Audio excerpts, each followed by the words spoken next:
DNA evidence has helped solve thousands of crimes around the world. It is often described as the closest thing we have to absolute proof. So when a laboratory reported that Michael Hayes' DNA had been found on the murder weapon, the investigation seemed over before it had truly begun. The jury never questioned the science. The detectives never questioned the report. And Michael never imagined that one tiny mistake inside a laboratory could cost him everything. Years later, a discovery no one expected would force an entire justice system to ask a terrifying question. What if the DNA was never wrong? But the conclusion was, for nearly 15 years, Michael Hayes had built a reputation as the kind of man no one ever worried about.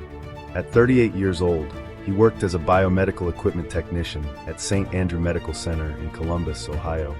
His days were spent repairing life-saving laboratory instruments, calibrating DNA analyzers, and making sure the machines doctors depended on never failed. Friends described him as patient, meticulous, and almost obsessively careful.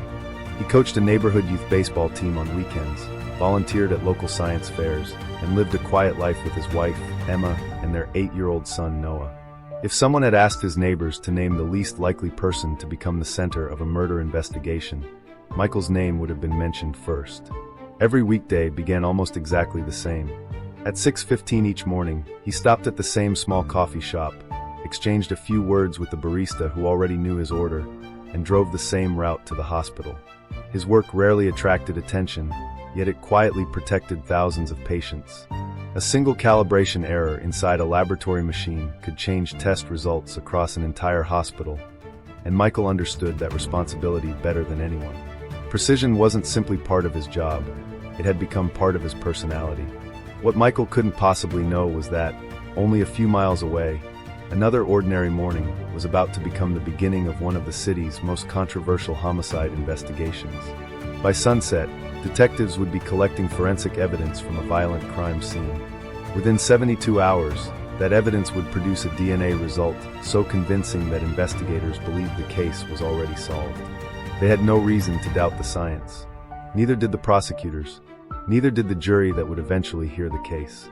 The only problem was that the science itself wasn't the whole story. At 4:42 p.m. on a rainy Thursday afternoon, emergency dispatchers received a frantic 911 call from an office complex in downtown Columbus.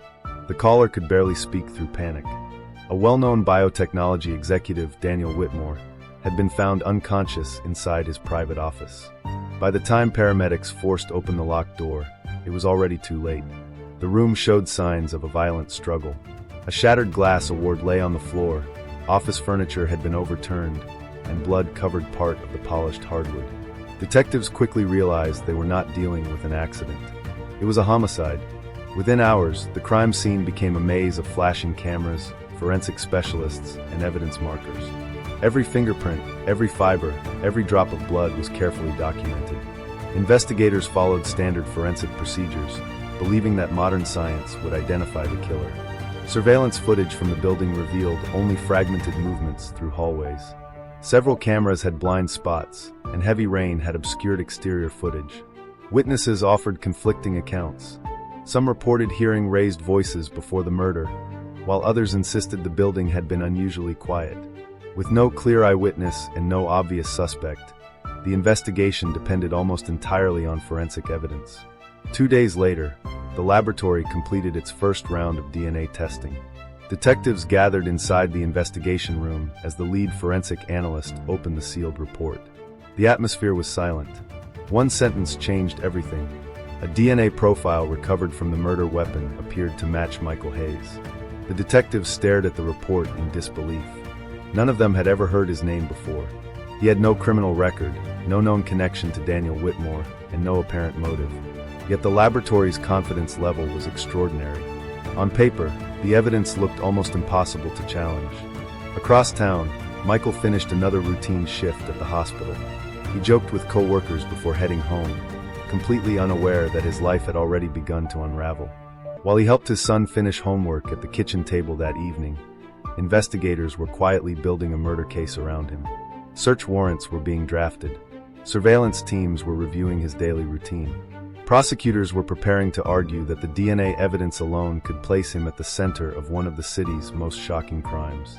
For Michael, it was still just another ordinary night. By sunrise, Nothing about his life would ever be ordinary again. At exactly 6:17 on Saturday morning, Michael Hayes woke to a sound he had never expected to hear outside his own front door. 3 slow, deliberate knocks that echoed through the quiet house. He glanced at the alarm clock, confused. No one visited that early. Emma was still asleep upstairs, and Noah's bedroom remained silent. As Michael walked toward the entrance, he noticed flashing red and blue lights reflecting across the living room walls through the frosted glass beside the front door. When he opened it, 6 detectives stood on the porch. The officer in front calmly introduced himself before unfolding a document. It was a warrant for Michael's arrest on suspicion of first-degree murder. For a moment, the words seemed impossible to understand. Michael looked from one detective to another, convinced there had been some kind of mistake. He quietly repeated the same sentence again and again. There has to be another Michael Hayes. The detectives didn't argue. They simply stepped forward. Emma rushed downstairs after hearing unfamiliar voices. She froze halfway down the staircase as officers entered the house. Noah appeared in the hallway clutching his favorite blanket, too young to understand why strangers were searching every room. His eyes locked on the handcuffs hanging from one detective's belt. Michael turned toward his son, forcing himself to smile despite the panic building inside him. "Everything's going to be okay, buddy." He wasn't sure whether he was trying to comfort Noah or himself. The search lasted nearly 2 hours. Investigators photographed computers, collected mobile phones, copied hard drives, and carefully boxed notebooks, work documents, and personal electronics into evidence containers. Every drawer was opened. Every cabinet was inspected. The neighbors watched quietly from their windows as police vehicles filled the street. Some recorded videos on their phones. Others whispered to each other across front lawns. Within minutes, photographs of Michael in handcuffs began appearing on local social media pages, long before he had even reached the police station. Inside the interrogation room, detectives remained surprisingly calm. They placed a thick forensic report on the table between them. "Your DNA was recovered from the murder weapon." Michael stared at the report without speaking. He had spent years maintaining laboratory equipment. He understood enough about forensic science to know what those words usually meant. DNA wasn't supposed to be uncertain. DNA wasn't supposed to be misunderstood. If the report was correct, then how could he possibly prove something he knew with absolute certainty? That he had never been anywhere near the crime scene. For the prosecution, the case looked almost effortless. During the first preliminary hearing, prosecutors presented the DNA report with complete confidence. They explained to the court that the probability of the DNA belonging to anyone other than Michael Hayes was so small that it was practically impossible. Television commentators called it an open and shut case. Newspaper headlines described the forensic evidence as irrefutable. Long before a jury had heard a single witness, public opinion had already begun to decide Michael's fate. Yet one person inside the courtroom refused to accept that conclusion. Defense attorney Rebecca Collins had spent nearly 20 years handling complex criminal cases. She had learned one lesson that every experienced trial lawyer eventually discovers. Evidence can be genuine, yet the story built around it can still be completely wrong. Instead of asking whether the DNA profile was accurate, she asked a different question. Who handled the evidence before it reached the laboratory? That single question changed the direction of the entire defense. Rebecca requested thousands of pages of laboratory documentation, evidence logs, chain of custody forms, technician worksheets, refrigeration records, instrument maintenance reports, barcode scans, and internal quality control audits. Prosecutors dismissed the request as a delay tactic, insisting that the DNA report already answered every important question. But Rebecca wasn't looking at the report anymore. She was looking at everything that happened before the report existed. Days turned into weeks as boxes of forensic records filled her office. Most of the paperwork appeared perfectly ordinary. Every signature matched. Every barcode seemed correct. Every evidence transfer had been documented. But buried inside hundreds of pages of technical records, Rebecca noticed something almost invisible. One barcode had been scanned twice. At first glance, it looked like a simple clerical error. Yet the timestamps were separated by nearly 18 minutes. That shouldn't have happened. Evidence containers were designed to move through the laboratory in one continuous chain. A duplicate scan suggested that the same item had left its expected workflow and returned later. The laboratory's own procedures described that situation as highly unusual and required immediate documentation. There was no explanation. Rebecca requested the laboratory's internal surveillance footage from that afternoon. The response arrived 2 days later. The recordings had already been deleted under the lab's automatic 30-day retention policy. For the first time since Michael's arrest, Rebecca realized the case might not be about contaminated DNA. It might be about something far more dangerous: a breakdown in the chain of custody. If the evidence had been mishandled before testing, then every scientific conclusion built on that evidence deserved to be questioned. Meanwhile, Michael remained in county jail, watching television reports describe him as a murderer almost every night. Friends stopped answering Emma's phone calls. Parents quietly removed their children from Noah's baseball team. Years of trust disappeared in a matter of days. The DNA report had done more than accuse Michael of a crime. It had rewritten his entire identity. And somewhere inside a secure forensic laboratory, a missing 18 minutes still had no explanation. For nearly 3 months, Rebecca Collins had lived inside a maze of laboratory procedures, forensic manuals, digital audit logs, and evidence records. Every page she turned answered one question, while creating 2 more. The prosecution continued insisting that the DNA evidence was indisputable, but Rebecca had stopped arguing about the DNA itself. Instead, she focused on something investigators had almost completely ignored: the journey the evidence took before it ever reached the testing machine. Late one evening, while reviewing the laboratory's automated instrument logs, Rebecca noticed an entry that had never appeared in the official investigative report. The DNA analyzer assigned to process the murder weapon had unexpectedly paused for a system calibration at 2:43 p.m., only minutes before Michael's sample was introduced into the workflow. According to the laboratory's own operating procedures, any interruption during active evidence processing required technicians to isolate the work area, document every sample present, and restart the process under strict contamination safeguards. There was only one problem: none of those records existed. The mandatory contamination checklist was missing. The workstation cleaning log had never been completed, and the supervising technician's electronic signature simply wasn't there. Rebecca immediately hired an independent forensic quality assurance expert, Dr. Alan Brooks, a former laboratory accreditation inspector with decades of experience reviewing DNA laboratories. Unlike courtroom experts hired to defend one side or the other, Brooks specialized in identifying procedural failures inside forensic facilities. After reviewing thousands of pages of documentation, he reached a conclusion that stunned even Rebecca. The DNA profile itself appears scientifically valid, Brooks explained quietly. But I cannot verify that the biological sample tested actually originated from the murder weapon after the documented interruption in the chain of custody. Those words changed everything. For months, everyone had argued about whether Michael's DNA matched the laboratory results. Now, the real question was different. Did the laboratory test the correct evidence in the first place?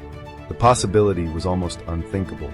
Not fabricated evidence, not fake DNA, but human error inside a system trusted by courts across the country. Rebecca filed an emergency motion requesting every digital audit trail generated by the laboratory's evidence management software. Prosecutors objected immediately, arguing the request was unnecessary and would only delay the trial. But the judge, troubled by the missing documentation, approved the motion. A week later, a forensic IT specialist recovered the laboratory's hidden audit history. Unlike printed reports, the internal software recorded every barcode movement, every workstation login, every evidence transfer, and every user action, down to the exact second. The audit log revealed something no one expected. At 2:41 p.m., 2 evidence containers carrying completely unrelated homicide investigations had been scanned into the same preparation station within seconds of each other. One belonged to Daniel Whitmore's murder. The other belonged to an entirely different investigation, handled by another forensic team. For exactly 18 minutes, both evidence packages occupied the same processing area before the laboratory's calibration interruption forced technicians to stop working. The official paperwork never mentioned it, but the computer never forgot. Rebecca leaned back in silence. If the audit trail was accurate, then the prosecution's strongest piece of evidence no longer looked unbreakable. It looked vulnerable, not because DNA science had failed, but because people had. By the time the trial entered its 4th week, the courtroom had become the center of national attention. Every seat in the public gallery was occupied long before the judge entered. Television crews waited outside from sunrise, legal analysts debated the case every evening, and headlines across the country repeated the same question. Had modern forensic science convicted an innocent man? The prosecution remained confident. After all, DNA evidence had persuaded thousands of juries before this one. They believed it would persuade another. Rebecca Collins knew this would be the most important day of Michael Hayes' life. She didn't begin with emotion. She didn't begin with sympathy. She began with the prosecution's own evidence. Standing before the jury, Rebecca projected the laboratory's chain of custody records onto a large courtroom screen. Every timestamp, every barcode scan, every technician login appeared in chronological order. At first, the timeline looked perfectly organized. Jurors nodded quietly as prosecutors watched with confidence. Then Rebecca enlarged one small section of the timeline, the unexplained 18-minute gap. The courtroom became silent. "Can anyone explain?" Rebecca asked calmly. "Where this evidence was during these 18 minutes?" No one answered. The lead forensic analyst took the witness stand moments later.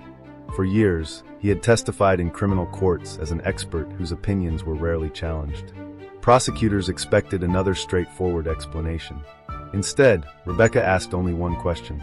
"Can you personally guarantee that this biological sample remained continuously documented from collection to testing?" The witness hesitated. For the first time since the trial began, confidence disappeared from his voice. Based on the records now presented, he admitted carefully, "I cannot guarantee continuous documentation." A quiet murmur spread across the courtroom. Rebecca wasn't finished. She introduced Dr. Alan Brooks, the independent forensic quality assurance expert.